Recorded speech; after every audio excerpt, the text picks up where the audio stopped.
Bismillahirrahmanirrahim. Alhamdulillahi rabbil alamin. Alladhi faddala kullal ibadi birahmatihi al-azimah.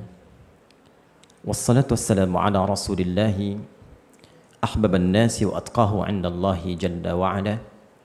Fasalawatullahu alaihi wa salamuhu al-kabil wa ala alihi wa sahbihi wa dhurriyyatihi wa ummatihi ila yaumil mi'ad. Wa ba'd. His Excellency the Ambassador of Palestinian Habib al-Ghali Dr. Zuhair al-Sun, His Excellency Chairman from Center Board of Muhammadiyah Ayahanda Professor Shafiq Mughni, and also His Excellency from Center Board of Muhammadiyah Dr. Sayuti, His Excellency our beloved Rector of Universitas Muhammadiyah Yogyakarta, Professor Gunawan Budianto, His Excellency my brother, Chairman from Basnas, Al-Ustadz Kiai Haji Ahmad Sudrajat, His Excellency our brother from Lazismu, my beloved brothers, Al-Ustadz Mahdi Tago, honorable lectors, and my beloved brother and sister, participant of Summer School 2022. First of all, I would like to congratulate all of you with a special tahiyya from Islam. Assalamu alaikum wa rahmatullahi wa barakatuh. I would like to thank to Allah subhanahu wa ta'ala who gave me the incredible moment in this special occasion for seeing the incredible people, all of you here.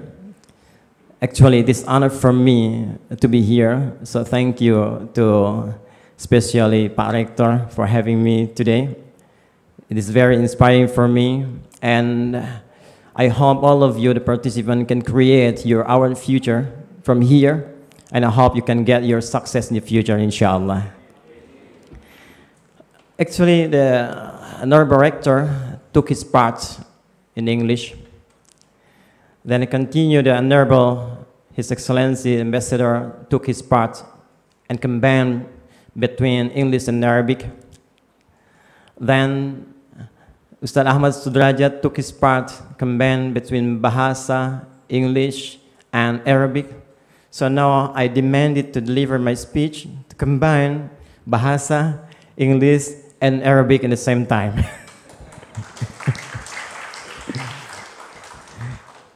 So the first, I want to deliver my speech in Bahasa first, because it's very important to deliver our program, so in our cooperation with Basnas, Lazismu, and Muhammadiyah especially.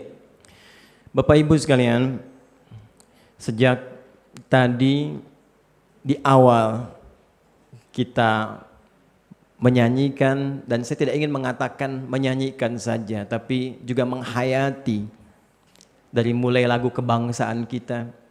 Dan saat menyanyikan Sang Surya, saya ikut meneteskan air mata juga.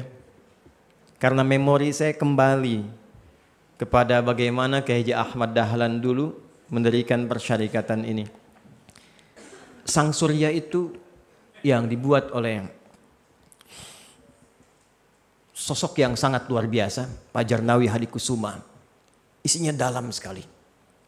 Merefleksikan bagaimana harapan Kiai Haji Ahmad Dahlan, atau yang dikenal juga dengan Muhammad Darwish, yang berkehidupan di Kauman, lantas kemudian mengambil sebagian masanya di Mekah untuk belajar.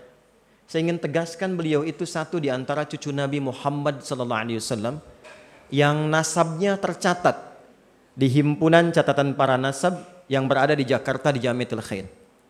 Ya, lebih lengkapnya Syekh Muhammad Darwish atau Syekh Ahmad Dahlan bin Kiai Haji Abu Bakar bin Kiai Sulaiman bin Kiai Ilyas bin Demang Jurang Juru Kapindo, ya, bin Demang Jurang Juru Sapisan bin Kiai Gerebek bin Muhammad Ishaq. Muhammad Ishaq itu adalah anak dari Raden Ainul Yakin atau dikenal dengan Sunan Giri, yang nasabnya tersambung kepada Ali Zainal Abidin.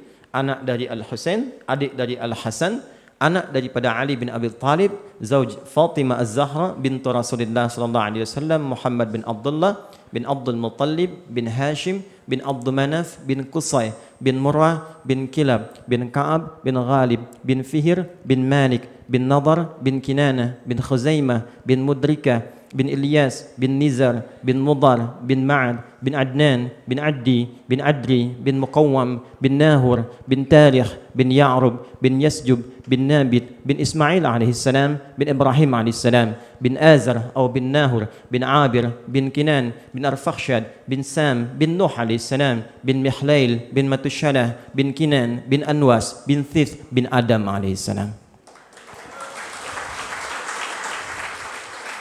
Coba diulangi. Jadi secara nasab itu jelas. Dan ketika beliau mendirikan Persyarikatan Muhammadiyah dan diberi nama dengan Muhammadiyah. Jadi Muhammad itu disebutkan 4 kali dalam Al-Quran. Di Quran surah ke-3 Ali Imran ayat 144. Quran surah ke-33 Al-Ahzab ayat 40.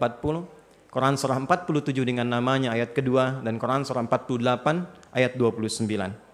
Ahmad disebutkan sekali di Quran surah ke-61 di ayat yang ke-6. Beliau tidak menamai ini dengan Ahmadiyah. Bukan supaya tidak kontroversi, bukan. Tapi ada kesan lain yang ingin dibangun dengan kalimat Muhammadiyah. Muhammad itu sighah mubalaghah, bentuk superlatif dari kata Mahmud asalnya. Di Arab itu kalau ada disebut orang punya sifat sosial tinggi, senang berbagi, dia baik, orang Arab menyebutnya dengan Mahmud. Ba'din sautarjim min al-lugha al-arabiyyah insyaallah fil akhir. Jadi orang Arab menyebutnya dengan Mahmud. Tapi kalau dia banyak nilai sosialnya, dimensi sosialnya banyak, hablu minanasnya luar biasa, maka berubah namanya dari Mahmud menjadi Muhammad. Sedangkan Ahmad itu bentuk superlatif dari kata Hamid. Itu lebih kepada dimensi spiritual, hubungan dengan Allah dalam konteks ibadah. Semakin tinggi ibadahnya, maka naik berubah menjadi Ahmad. Kalau orang menyembah Allah, itu sudah kewajiban. Setidaknya bagi setiap muslim. Salat, itu sudah kewajiban. Puasa, kewajiban. Tapi apakah setiap orang yang salat mampu merefleksikan dan mengimplementasikan nilai-nilai spiritualnya ke dalam konteks sosial? Tanha anil fakhsya iwal munkar? Belum tentu. Maka dibuatlah oleh beliau Muhammadiyah. Muhammad nama sifat sosial yang melekat pada Nabi, i-nya nisbah, taknya sifat. Jadi semua yang melekat pada Muhammadiyah itu mesti menumbuhkan kepekaan sosial yang tinggi dalam wujud-wujud yang bisa dijangkau. Disitulah kemudian spirit pertama beliau membangun dengan menerjemahkan surah Al-Ma'un. Bagaimana berbagi yang sederhana, membuat PKU, membuat pusat pendidikan yang sampai sekarang bahkan lebih daripada 100 universitas dan sekian ribu pesantren itu.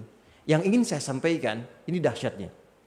Kiai Haji Ahmad Dahlan ingin memberikan penekanan pada nilai takwa yang sifatnya sangat universal, yang bisa memberikan kontribusi bagi setiap manusia dimanapun ia berkehidupan. Jadi beliau inginkan siapapun anggota warga persyarikatan yang ada di Muhammadiyah, dimanapun dia berada, dia harus mampu berkontribusi setidaknya pada orang-orang yang hadir di lingkungan sosialnya. Alhamdulillah, saat ini kita bisa mengatakan pada beliau, setelah sekian ratus tahun, 100 tahun lebih, 110 tahun, kita katakan pada beliau, ya Syekhi, Syekh Ahmad Dahlan, risalah sederhana yang pernah dulu dirilis di Kauman itu, kami sekarang telah lebarkan dalam tingkat global, bahkan menjangkau di antara satu tanah yang sangat disucikan sampai ke Palestina. Karena itu, saya sangat bersyukur dengan momentum hari ini.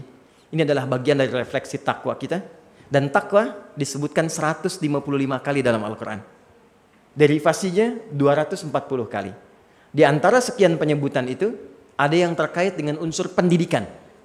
Prof, di Quran surah keempat, An-Nisa ayat 9. وَلْيَخْشَى الَّذِينَ لَوْ تَرَكُوا مِنْ خَلْفِهِمْ ذُرِّيَّةً ضِعَافًا خَافُوا عَلَيْهِمْ فَلْيَتَّقُوا اللَّهَ وَلْيَقُولُوا قَوْلًا سَدِيدًا. Jangan biarkan ada generasi-generasi yang saat engkau tinggalkan, mereka lemah.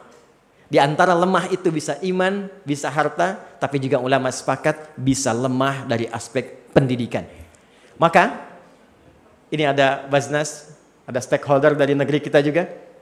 Menariknya, konsepsi ini dituangkan dalam Undang-Undang Sistem Pendidikan Nasional. Jadi kalau Bapak Ibu buka Undang-Undang Sistiknas nomor 20 tahun 2003 di poin menimbang yang poin B, ya, silahkan dibuka.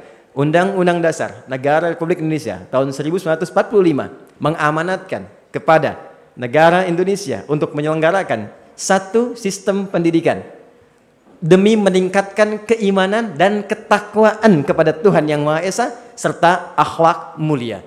Jadi sistem undang-undang kita sudah menampilkan komposisi takwa itu nomor 1. Kemudian setelah itu iman dan akhlak mulia baru ditopang dengan pengetahuan.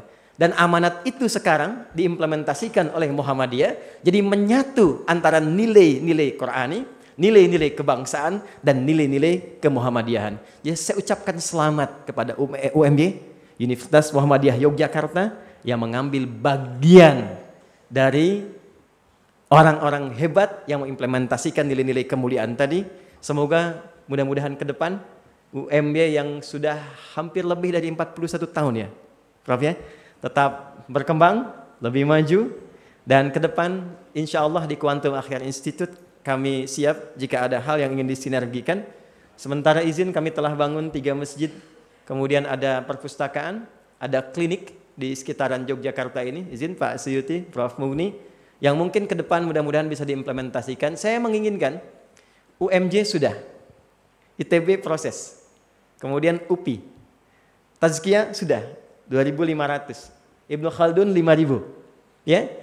Sekarang ribuan anak-anak mahasiswa bukan sekedar mereka belajar, tapi saat yang bersamaan mereka menghidupkan Quran dalam pelajarannya. Kami punya program sekarang integrasi nilai-nilai kurikulum Quran dan hadis ke dalam pelajaran-pelajaran yang dipelajari bahkan di kampus.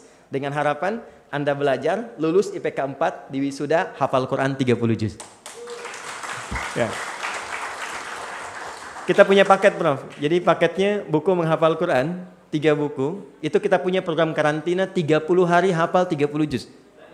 Bukan juz 30 ya. 30 hari 30 juz. Nanti kita bawa ke sini untuk testimoni. Dan sekarang anak-anak mahasiswa sudah mulai seperti itu. Jadi kalau mereka, ada yang 78 tahun. Ada yang kemarin rekor 82 tahun. Ada yang 50 tahun dari Jambi, ibu-ibu hafal Quran 49 hari. Jadi kalau Anda di sini 4 tahun kurang lebih, maka jangan kalah oleh ibu yang 50 tahun hafal Quran 49 hari.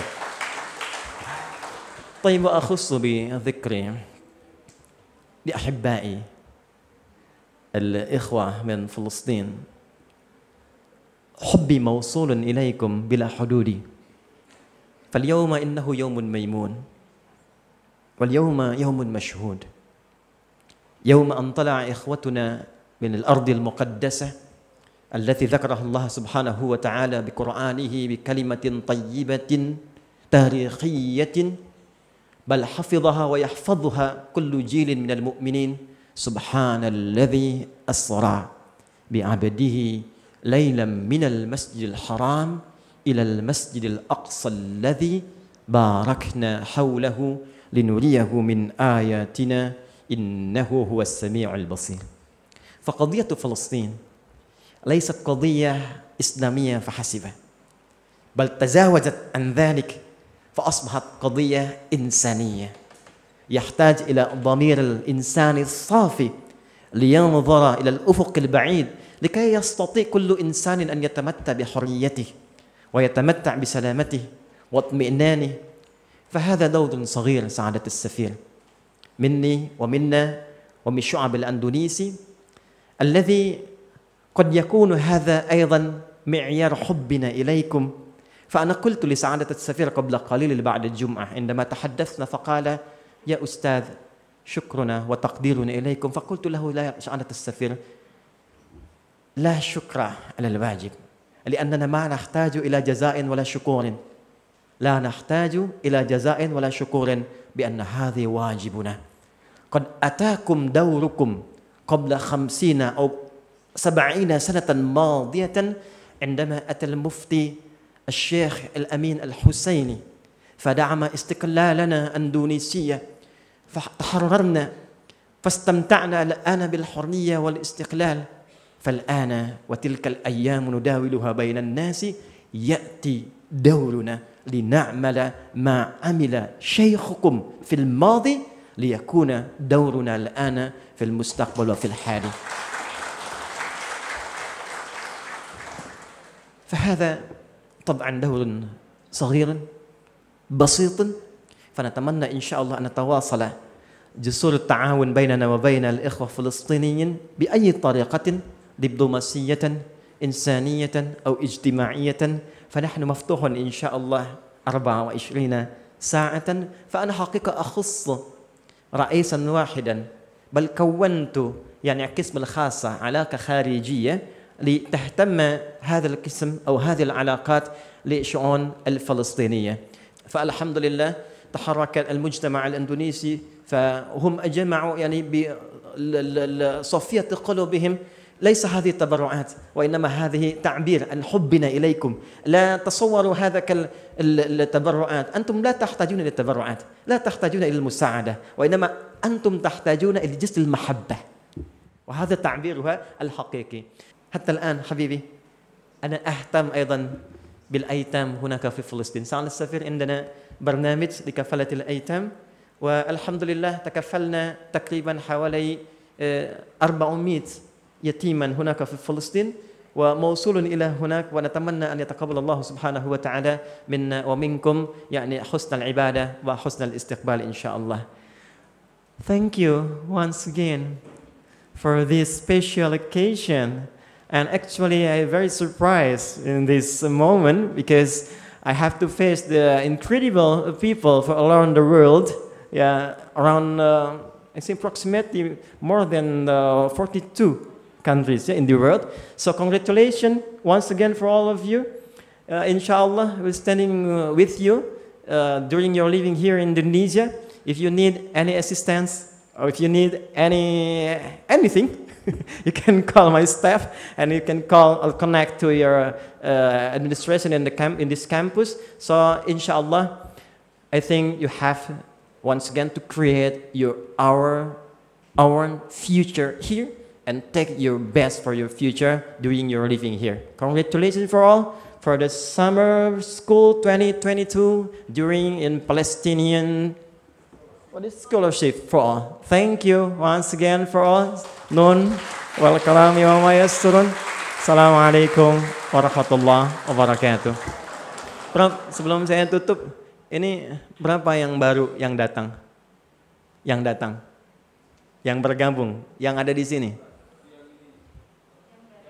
How many participants who are here offline? The summer school? 21. Participants of summer school who are here, not online but offline. How many you are? 100. Or I will transfer 100 million rupiah. So, okay. Saya akan transfer 100 juta rupiah untuk uang saku ya, untuk pengenalan insya Allah. Jadi masing-masing dapat 1 juta rupiah, alright? Yeah, everybody can get 1 million. Alright. And the second thing, after this speech, inshallah, directly I will transfer to to the treasurer. If you need more, you can contact the Ustaz Ahmad Sudrajat from Basnas. So the second, Prof, izin yang di asrama berapa banyak ya? Yang di asrama yang menghafal Quran? Oke. Kita kirimkan juga paket untuk hafalan Quran, kurang lebih 2000 paket, Prof ya, untuk pertama. Satu paket itu ada 3 buku, jadi ada 6000 buku yang kita harapkan bisa support. Siapa yang pengen sudah sampai hafal Quran, ya kita siapkan perangkatnya, itu gratis. Kalau diminta bayar, laporkan saya. Itu gratis, dan kita siapkan perangkat musyrifnya ada 100 orang, silahkan kalau ingin dibuatkan MOU-nya. Thank you for all. And everybody inshallah happy here. Assalamualaikum warahmatullahi wabarakatuh.